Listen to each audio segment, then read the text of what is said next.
Zgjodhi një ndeshje emocionuese si gjysmëfinalja Vllaznia-Tirana që të nderonte figura të rëndësishme të basketbollit shkodran për kontributin e tyre ndër vite. Këshilli i Qarkut Shkodër ndëroi me mirënjohje ekipin e basketbollit Vllaznia. Në fjalën e tij kryetari Edmundo Ecilsi ka si një moment reflektimi mbi historinë dhe vlerat që përfaqëson ekipi i Vllaznisë, një simbol krenarie për qytetin e Shkodrës dhe më gjerë.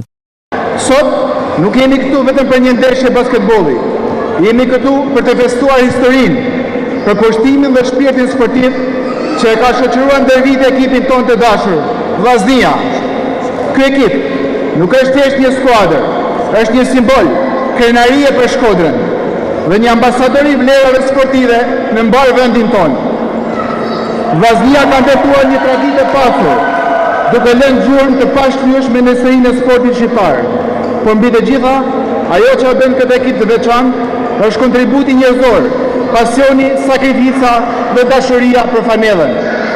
Në këtë kuadër, Këshilli i Qarkut Shkodër ka vendosur të shprehë mirënjohje dhe vlerësim për disa nga ata që kanë kontribut të çmuar në këtë rrugtim.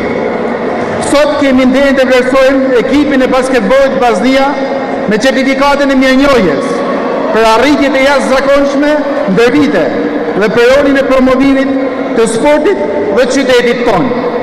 Gjithashtu, me certifikat falënderimi vlerësojmë disa kanë kontribuesit e viteve të fundit, ku kanë arritur disa titujt kampion dhe fituar disa kupa shqipërie.